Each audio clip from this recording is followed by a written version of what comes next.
बिस्मिल्लाहिर्रहमानिर्रहीम। ये इंग्लिश की टेक्स्ट बुक फर्स्ट ईयर की, उसका चैप्टर 2 अब शुरू करते हैं हम लोग। और इस चैप्टर का नाम है बर्किनहेड ड्रिल। बर्किनहेड ने मशक की या ड्रिल की। ये एक फ़ौजी जहाज़ था जो साउथ अफ्रीका की तरफ फ़ौजियों को लेके जा रहा था उनकी फैमिलीज़ के साथ। और ये 1851 की बात है। इस जहाज़ में बच्चे, औरतें और बूढ़े भी थे जो फ़ौजियों की फैमिली के थे। और ये जहाज़ समुंदर में तबाह हो गया किसी चट्टान के साथ टकरा के, और इसके 2 टुकड़े हो गए और बहुत सारे फ़ौजी इसमें मुकम्मल तौर पर समुंदर में ही गर्क हो गए। ये उसी की कहानी है। और शुरू करते हैं हम। The Birkenhead was a troop ship. Birkenhead एक फ़ौजी जहाज़ था। इन फरवरी 1851, ये फरवरी 1851 की बात है। मोर देन 100 ईयर्स अगो, 100 साल से भी ज़्यादा का अरसा हो चुका है। It was carrying soldiers and their families to South Africa. ये फ़ौजी और उनकी फैमिलीज़ को लेकर अब साउथ अफ्रीका की तरफ जा रहा था। There were 630 people on the ship. इस जहाज़ पर 630 लोग सवार थे। ऑफ दीज, इनमें से 170 वर वुमेन, 170 औरतें थीं, एंड चिल्ड्रन और बच्चे। यानी उन 630 लोगों में से 170 औरतें और बच्चे थे। The soldiers were mostly young. वो जो फौजी थे वो ज़्यादातर नौजवान थे। इनएक्सपीरियंस मैन, वो नातजर्बाकार लोग थे। Most of whom had joined the army only recently। उनमें से ज़्यादातर लोगों ने हाल ही में आर्मी को ज्वाइन किया था। The officers were few। अफसर चंद ही थे उनमें से। For the most part, उनमें से ज़्यादा हिस्सा they too were young and inexperienced। उनमें से वो भी नौजवान थे और नातजर्बाकार थे। 64 kilometres from Cape town in south Africa. South Africa में केप टाउन जो शहर है उससे तकरीबन 64 किलोमीटर दूर, यानी 64 किलोमीटर दूर, there was a rock in the sea. समुंदर में एक चट्टान थी, which was then unknown and undiscovered, जो उस वक्त नामालूम थी, उसका पता नहीं था कि नीचे चट्टान है, और अनडिस्कवर्ड, वो उस वक्त दरियाफ्त नहीं की गई थी। It was not shown in any of the maps of the sea. वो समुंदर के किसी भी नक्शे में शो नहीं की गई थी, नहीं दिखाई गई थी। It lay hidden under the surface of the sea. ये समुंदर की सतह के नीचे छुपी हुई थी। As if it were a wild creature of the ocean। जैसे कि ये समुंदर की एक वहशी मखलूक थी। lying in wait for its prey। जैसे कि वो बैठी हुई हो अपने शिकार की तलाश में। The unfortunate prey was fast approaching it। जो बदकिस्मत शिकार था वो उसकी तरफ जल्द अप्रोच कर रहा था, पहुंच रहा था। All unconscious of its fate। सारे अपनी किस्मत से बेखबर। It was a troop ship बर्किनहेड। ये एक जहाज़ था बर्किनहेड जो फौजी जहाज़ था। Whatever it was thinking of at that moment। जो कुछ भी वो उस लम्हे सोचा जा रहा था। It had no idea that it was fated to suffer early destruction। उस वक्त कोई आइडिया नहीं था कि ये किस्मत उनको लेके जा रही है और पहला शिकार वही होंगे। इट वॉज 25 फरवरी, ये 25 फरवरी थी, एट 2 o'clock, 2 बजे का time, in the early morning, सुबह सवेरे का। The Birkenhead was nearing Cape Town, Birkenhead Cape Town के नज़दीक होता जा रहा था। She was almost at the end of an uneventful voyage, वो सफ़र जो अनइवेंटफुल था, बग़ैर किसी मार्के के, वो सफ़र उनका इख्तिताम की तरफ जा रहा था। द सी वॉज काम, समुद्र बिल्कुल खामोश था, एज इफ साउंड स्लीप, जैसा कि नींद की आवाज़ के साथ। सडनली, अचानक, देयर वॉज ए क्रैश, अचानक एक क्रैश हुआ, धमाका हुआ। The ship had struck the hidden rock, छुपी हुई चट्टान के साथ जहाज़ टकरा गया। 10 minutes later, फिर 10 मिनट के बाद, the ship struck the rock again and was split into two, वो जहाज़ दोबारा उस चट्टान के साथ टकराया और टकराने के बाद 2 हिस्सों में तकसीम हो गया, यानी उस जहाज़ के 2 हिस्से हो गए, टुकड़े हो गए। मीनवाइल, इसी दौरान, the people on the ship, वो लोग जो जहाज़ पर थे, were awakened from a peaceful sleep, वो सब आरामदेह पुरसकून नींद से जाग गए। बाय द शॉक, उस शौक से, उस झटके से। They came out from their cabins, वो अपने केबन से बाहर आए। And try to make their way to the deck, और कोशिश की कि डेक की तरफ अपना रास्ता बनाएं और डेक की तरफ जाएं। But whatever they went, wherever they went, लेकिन वो जहाँ कहीं भी गए, they found the ship damage, उन्होंने जहाज़ को तबाह कर देखा। They crawled among the wrecked, they crawled among the wrecked pieces of the unfortunate ship, वो रेंगे जहाज़, तबाहशुदा जहाज़ के उन टुकड़ों की तरफ जो कि बदकिस्मत जहाज़ के थे। And at last reach the deck, और आखिरकार वो डेक पे पहुंच गए। Very few knew what had happen, उनमें से चंद लोग ये जान पाए कि क्या कुछ हो चुका है। बट दे ऑल न्यू, लेकिन वो सब जानते थे that it was something terrible, कि कुछ चीज़ ख़तरनाक हो चुकी है। When the ship split into to, जब जहाज़ 2 हिस्सों में तकसीम हो गया, the front half soon sank into the waters, और उसका and disappeared, और उसका आगे वाला जो टुकड़ा था वो जल्द ही समुंदर में डूब गया।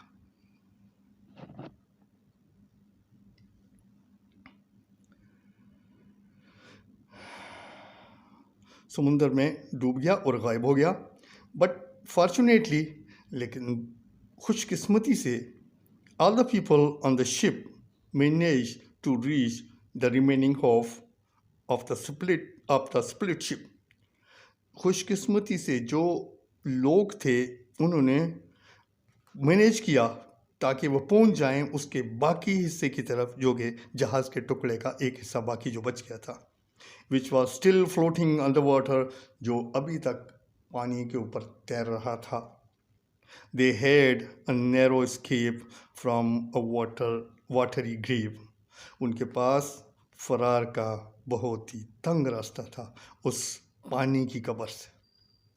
वट एवर अवेटेड डैम, उनका जो इंतज़ार कर रहा था इन द इमीडिएट फ्यूचर, बाद में आने वाले जल्द ही मुस्तकबिल की, for the time being they were safe, लेकिन वो उस वक्त महफूज हो चुके थे, यानी बाकी जो फ्लोटिंग करता हुआ टुकड़ा रह गया था, एक टुकड़ा तो गायब हो गया था, सिंक हो गया था, डूब गया था, और एक टुकड़ा जो रह गया था वो सेफ था, वो उसके ऊपर जो पहुंच चुके थे। When the ship struck against the rock, जब जहाज़ चट्टान के साथ टकराया, most of the life boats were damaged or destroyed, ज़्यादातर जो लाइफ बोट्स थी वो डैमेज हो गई या मुकम्मल तबाह हो गई, या तो उनको नुकसान पहुंचा और बाज़ जो हैं वो बिल्कुल मुकम्मल तबाह हो गई। only three of these boats were in a useful condition. उनमें से सिर्फ 3 बोट ऐसी थीं जो काबिल इस्तेमाल हालत में थीं. 630 people to be saved. 630 लोगों को महफूज करना था. As against that, उसके मुकाबले में there was only 3 lifeboats. सिर्फ 3 lifeboats थीं. Each of which, उनमें से हर एक could carry only 60 passengers. सिर्फ 60 मुसाफिरों को लेके जा सकती थीं. यानी उनमें जो जगह थी, कैपेसिटी थी उनकी, सिर्फ 60 लोग उसमें बैठ सकते थे. Only 180 would find room in these 3 boats. उनमें से सिर्फ 180 लोगों की जगह उन बोट्स के अंदर मौजूद थी. The wrecked ship could not last much longer. वो जो टूटा हुआ तबाहशुदा जहाज था वो ज़्यादा अरसे तक नहीं रह सकता था. Any passenger who could not find a place, कोई भी ऐसा मुसाफिर जिसको वो जगह न मिलती, in one of the lifeboats, उनमें से किसी भी बोट के ऊपर, face certain death, उसे यकीनी मौत का सामना था. Death by drowning in woods. वो मौत डूबने की वजह से या उससे भी बदतर. For the sea around were alive with sharks. समुंदर के इर्द गिर्द जिंदा मछलियाँ, जो शार्क मछलियाँ थीं, वो मौजूद थीं. Whose cruel, frightful jaws awaited the unfortunate ones. उनके जालिम और लड़ाई वाले, झगड़े वाले जबड़े इंतज़ार कर रहे थे उन किसी बदकिस्मत एक के. वो fell into the waves, जो भी उन लहरों के अंदर गिर जाता. There was very little chance for anyone, बहुत ही कम चांस था किसी के लिए भी, who found himself in these dangerous waters, जो इन ख़तरनाक पानियों में गिरता या अपने आप को इन पानियों में पाता. उसके लिए खतरनाक सूरत हाल थी. 630 people on the wrecked ship. 630 लोग उस टूटे हुए जहाज के ऊपर मौजूद थे.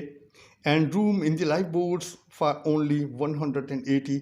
और जगह जो उन लाइफ बोट्स के ऊपर थी सिर्फ 180 लोगों की थी. One would have expected a panic. यानी कोई भी बंदा इस खौफ व हरास की तवक्को रख सकता था. For life is sweet, जबकि ज़िंदगी प्यारी थी. Men and women, मर्द और औरतें, struggling for their lives, वो अपनी ज़िंदगियों के लिए कोशिश में लगे हुए थे. All struggling to get into one of the lifeboats. उनकी सारी कोशिशें ये थीं कि वो किसी भी तरह लाइफ बोट के अंदर सवार हो जाएं. Would surely have caused a panic. वो यकीनी तौर पर खौफ हरास की वजह बन रही थी. In the resulting confusion, जिसके नतीजे में confusion पैदा हो गई. Men, women and children might have been crushed underfoot. औरतें, बच्चे और आदमी वो पाँव के नीचे कुचले जा सकते थे इस अफरा तफरी में. They might have pushed one another into the sea in their wild efforts. उनकी ये जंगली कोशिशें, वहशी कोशिशें, उनमें से किसी एक को भी समुंदर में धक्का दे सकते थे.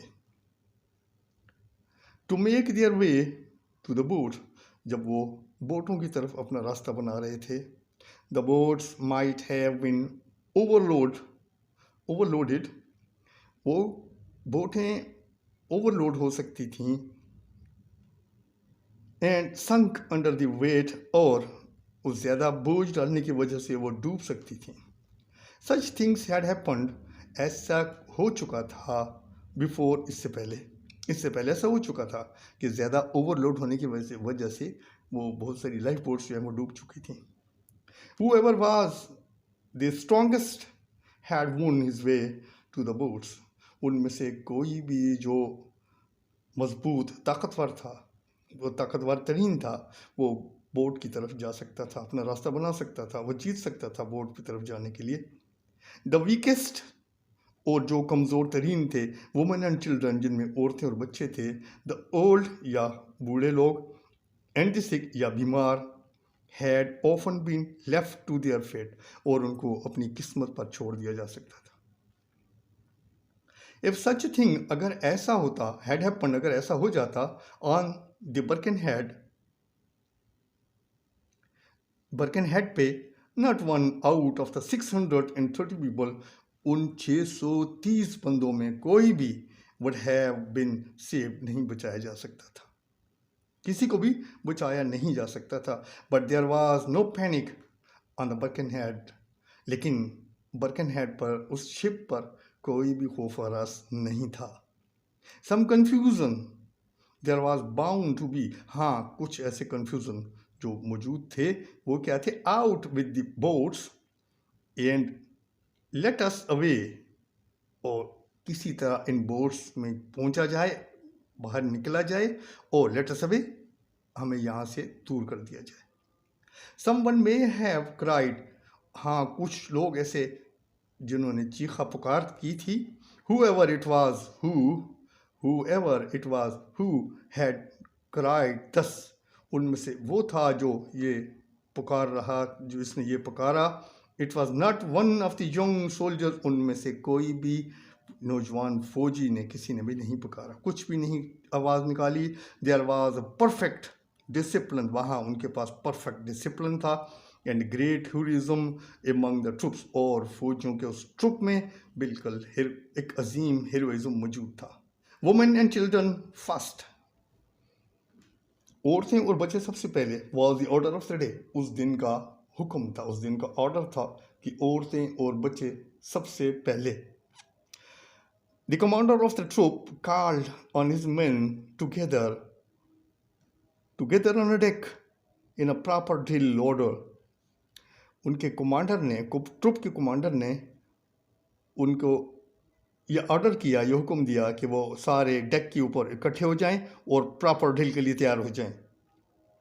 Line upon line of red coated soldiers with set faces, बिल्कुल बेशकन शेरों के साथ, लाल सुर्ख वर्दी में मलबूस वो लोग लाइन लगा कतार दर कतार खड़े हो गए। स्टूड इन देयर रैंक्स कामली, वो बिल्कुल पुरसकून होकर अपने रैंक के हिसाब से खड़े हो गए। अवेटिंग देयर फेट, अपनी किस्मत का इंतज़ार करते हुए। मीनवाइल, इसी दौरान the life boats had been lowered, life boat को नीचे उतारा गया। व्हेन ऑल द वुमेन, जबकि सारी औरतें, एंड चिल्ड्रन, और सारे बच्चे, हैड फिल्ड द बोट्स, जब बोट्स उनके साथ भर चुकी, there would be room for only a very few others, फिर कुछ थोड़े लोगों के लिए ही जगह बची। The men stood still, वो अभी तक आदमी मर्द खड़े रहे, and watched, और देखते रहे, as the women and children were placed in the boats, कि जो ही वो औरतें और बच्चे बोट में जगह उनकी पुर हो गई, वो जगह वहाँ पे लोग पहुँच गए। As the boats sailed away, जो ही बोट्स ने दूसरी तरफ तैरना शुरू किया, दे सा the red lines of uniform soldiers standing at attention, वो एक लाल वर्दी में मलबूस कतार खड़ी हुई सिपाहियों की, खड़े हुए, अटेंशन होशियारी के साथ।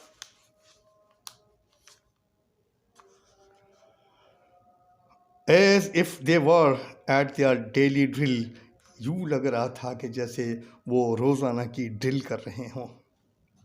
The ship's company with their captain stood by the soldiers, की शिप कंपनी अपने फौजियों के साथ और कैप्टन के साथ, went down with them, वो नीचे गई उनके साथ। as the wrecked ship sank into the water. यूं ही वो तबाहशुदा जहाज़ पानी के अंदर डूब गया, गर्क हुआ। तो शिप कंपनी और उनका कैप्टन और फौजियों समेत वो जहाज़ जो तबाह हो चुका था वो डूब गया उन लोगों के साथ। A few of these struggled to the surface of the sea. उनमें से कुछ ने कोशिश की कि वो समुंदर की सतह की तरफ आएं and held on to pieces of the wreckage until a rescue ship arrived. कि वो उस टूटे हुए जहाज़ के कुछ हिस्सों के साथ वो लटक गए और उसके जब तक कि रेस्क्यू कोई दूसरा कंपनी वहाँ शिप जो है उनको बचाने के लिए ना पहुँचा हो ऑन द सीन उस जगह पे एंड पिक्ड देम अप और उनको बाहर ना निकाल ले। बट 436 मैन, लेकिन 436 आदमी वेंट डाउन फॉरएवर, हमेशा के लिए नीचे चले गए। Everyone was loyal to himself. हर एक बंदा अपने लिए मुखलिस था and to his duty, और अपने फ़र्ज के लिए, अपनी ड्यूटी के लिए। The commander of the troops was hanging on to some wreckage when he saw two young soldiers. When he saw two young sailors struggling in the water. उनका commander, जो troupe का कमांडर था, वो लटका हुआ था एक तख्ते के साथ जो जहाज़ का जो टूटे हुए जहाज़ से निकला हुआ था। जब उसने देखा कि दो नौजवान सोल्जर्स कोशिश कर रहे हैं, पानी में स्ट्रगल कर रहे हैं, he push the wreckage towards them, उन्होंने वो रैकेज जो है वो तख्ता था उनकी तरफ धकेल दिया। And all three held on to it, और वो तीनों ने उसे पकड़ लिया और लटकने लगे। देन द कमांडर रियलाइज, फिर ये कमांडर ने ये जाना that if he hung on with the boys, कि अगर वो उन लड़कों के साथ इस तख्ते को लेकर लटकता रहा, the wreckage was not strong enough to support all three.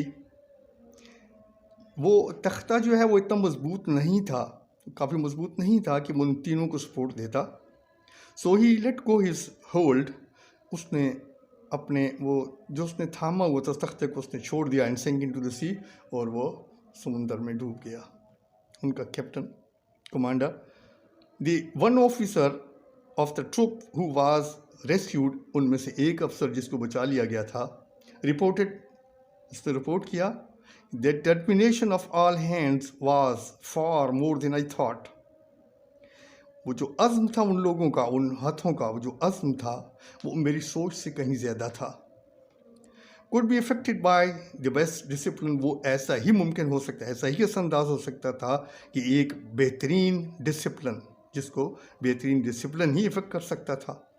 Everyone did as directed, हर एक ने वो कुछ किया जिसका उसे हुक्म दिया गया।